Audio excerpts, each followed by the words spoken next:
மாமாவுக்கு வேஷ்டி சட்டை, வடிவக்காவுக்கு புடவை, ஸ்வீட்டு, வெத்தலை பாக்கெல்லாம் வச்சு வர சொல்லணும். சரிம்மா சரிம்மா, அதெல்லாம் பண்ணாம எப்படி? அவரால் தானே இப்படி ஒரு சம்பந்தமே நமக்கு கிடைச்சிருக்கு. பெரியப்பாவுக்கான மரியாதையில ஒரு சின்ன குறை கூட வராது. அப்புறம் அன்பு, உன் ஸ்டேஷன்ல போலீஸ்காரங்களுக்கு வேண்டிய பத்திரிக்கை, உன் ஃப்ரெண்ட்ஸுக்கு எவ்வளவு பத்திரிக்கை வேணும்னு கரெக்டா எடுத்துக்கோ.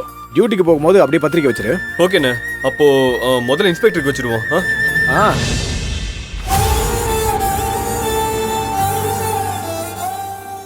அத்த தர்மலிங்க மாமாக்கு அப்புறம் வேற யார் பேர் முக்கியமா பத்திரிக்கையில எழுதணும்? வேற யார் பேர் எழுதணும்? உங்க அம்மா பேரை எழுது.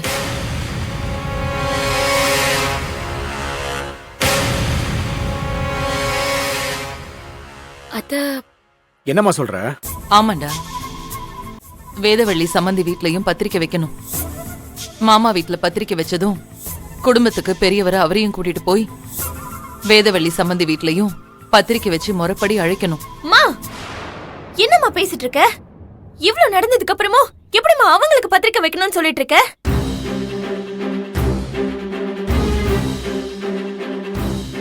என் குழந்தைய பிரிச்சு, என் வேலைய பறிச்சு, என் வாழ்க்கையே கெடுத்தவங்களுக்கு நீ பத்திரிக்கை வச்சு கல்யாணத்துக்கு கூப்பிடணும்னு சொல்லிட்டு இருக்க? தேவி, நான் சொல்றது கொஞ்சம் பொறுமையா கேளு. மா, நீ எதுவும் சொல்ல வேண்டாமா? நான் சொல்றதுதான் நீ கேட்கணும். அவங்களுக்கெல்லாம் ஒண்ணு பத்திரிக்கை வைக்கணும்னு அவசியம் இல்ல. ஒவ்வொரு தடவையும் நம்ம எவ்வளவு அவமானப்பட்டிருக்கோம். என்னைக்காவது ஒரு நாள் சம்பந்தி வீட்டுக்காரங்கன்னு மரியாதை கொடுத்திருக்காங்களா? அவங்களுக்கு போய் பத்திரிக்கை வச்சு மரியாதை பண்ணணும்னு நினைக்கிறீங்க? அப்படி இல்ல தேவி. என்ன இருந்தாலும் அவங்க இந்த வீட்டோட சம்பந்திமா. நீங்கெல்லாம் என்ன நினைக்கிறீங்கன்னு எனக்கு தெரியல. ஆனா என்னைக்காவது ஒரு நாள் இந்த பிரச்சனையெல்லாம் சரியாயிடும்னு தான் நான் நம்பிட்டு இருக்கேன். அப்போ உன் நம்பிக்கை நிச்சயமா நிறைவேறுமா? யார நம்புறேன்னு யோசிச்சுதான் பேசிட்டு இருக்கியா?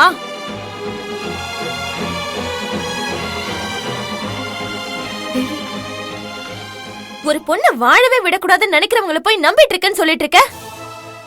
அம்மா, எனக்கு தேவி சொல்றதுதான் சரின்னு படுது. தேவையில்லாம உங்களுக்கு பத்திரிக்கை வைக்க போய் அவமானப்பட வேண்டாம். புரியாம பேசாத அன்பு. அவங்க எப்படிப்பட்டவங்களா இருந்தாலும் நம்மளோட மரியாதையை நம்ம செஞ்சுதான் ஆகணும். அவங்க இவ்ளோ பண்ணியும் நாம விட்டு கொடுத்து கொஞ்சம் பொறுமையா இருந்தோம்னா அதுலயே அவங்க மனசு இறங்கறதுக்கு ஒரு வாய்ப்பு இருக்குல்ல. அன்பு ஷாலினி கல்யாணத்துல பிரிஞ்ச குடும்பம் ஆனந்தி கல்யாணத்துல சேர்ந்துராதாங்கிற ஒரு எண்ணத்துலதான் நான் சொல்றேன். அவங்களையும் கண்டிப்பா கூப்பிட்டு தான் ஆகணும். அக்கா, எனக்கு அம்மா இப்படி பேசிட்டு இருக்காங்க. தயவு செஞ்சு அவங்க கிட்ட சொல்லி புரிய வைங்கக்கா. இவ்ளோ நடந்த அப்புறமும் அவங்க ஏதோ மனசு மாறி வருவாங்கன்னு சொல்லிட்டு இருக்காங்க. அவங்க கூட ஒட்டும் வேணாம் உறவும் வேணாம்னு டிவோர்ஸ் பேப்பர்ல கையெழுத்து போட்டு கொடுத்துட்டேன்ல. இதுக்கப்புறம் அவங்களுக்கும் எனக்கும் எந்த சம்பந்தமும் கிடையாதுன்னு ஆயிடுச்சுல்ல. தேவி, எனக்குமே இந்த விஷயத்துல அம்மா சொல்றதுதான் சரின்னு படுது. அக்கா, அவங்க உன்னோட மாமியாருங்கிறது ஒரு பக்கம் இருந்தாலும் இன்னொரு பக்கம் நம்ம ஷாலினியோட அம்மா இல்ல. அத மறக்க கூடாது. ஒரு சம்பந்தியா அவங்களுக்கு மரியாதை செய்யணும்னு அம்மா நினைக்கிறதுல தப்பில்ல. அதுவும் இல்லாம இவ்ளோ நாள் ஆயிடுச்சு. எனக்கு தெரிஞ்சு வேதவழி அத்தை மனசு மாறலனாலும் விக்னேஷ் மனசு மாறி இருப்பாருன்னு தோணுது. அக்கா, உலகமே அழிஞ்சாலும் அந்த ஆள் மாறவும் மாட்டான், திருந்தவும் மாட்டான். தேவையில்லாம இந்த வேலையெல்லாம் பாக்காதீங்க. அம்மா கிட்ட நீங்க காரணம் சொன்னாலும் என்னால இந்த விஷயத்தை ஏத்துக்க முடியாது.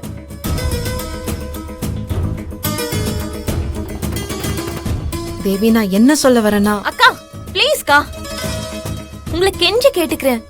அந்த மாதிரி எதையும் பண்ணிடாதீங்க. இதுக்கப்புறம் அவங்களுக்கும் எனக்கும் எந்த சம்பந்தமும் இல்ல. எனக்கு தேவை என்னோட குழந்தை மட்டும்தான். அவன் மட்டும் எனக்கு வந்துட்டானா போதும். அவங்களுக்கு பத்திரிக்கை வைக்கிற மரியாதை பண்றேன்னு போய் அசிங்கப்பட்டு நிக்காதீங்க. நான் அவ்வளவுதான் சொல்லுவேன். ஏய் தேவி, தேவி. தேவி, என்ன கையில் இவ இப்படி சொல்லிட்டு போறா? புரிஞ்சுக்கவே மாட்டாளா? விடு. அவ கோவத்துல இருக்காமா. வேதவள்ளி அத்தையால இன்னைக்கு அவ வேலை போயிருக்கு. அதுக்குள்ள இப்படி சொன்னா அவ கோவப்படாம என்ன பண்ணுவா? விடு, பாத்துக்கலாம், விடு. அவ அப்படிதான் சொல்லுவா. நான் பாத்துக்கிறேன். சரி, வேற யாருக்கெல்லாம் பத்திரிக்கை வைக்கணும்னு பேர் சொல்லுங்க. நீ எழுதுமா.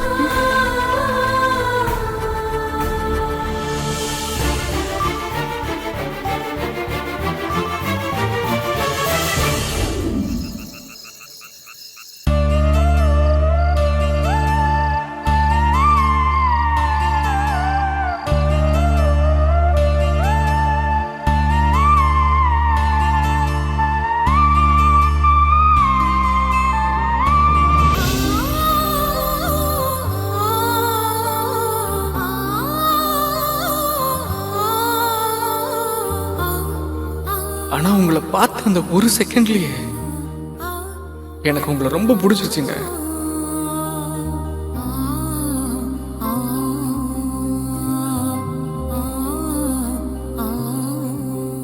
ஆனா அதெல்லாம் தாண்டி நீங்க என்கிட்ட கொஞ்சம் நல்லா பேசும்போது எப்படியும் உங்களுக்கு என்ன பிடிக்கும்னு நம்பிக்கை வந்துச்சு.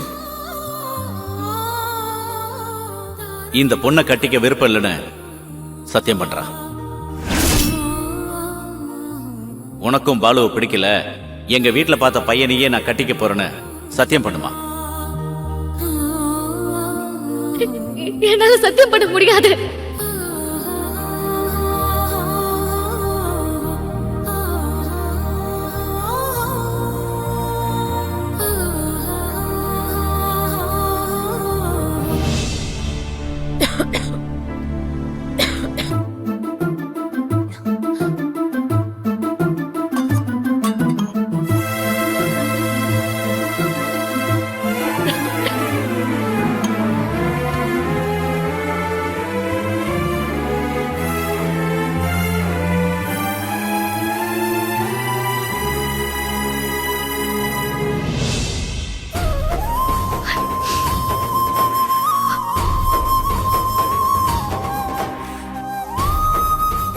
ஆனந்தி ஏன் அழுதுட்டு இருக்கா?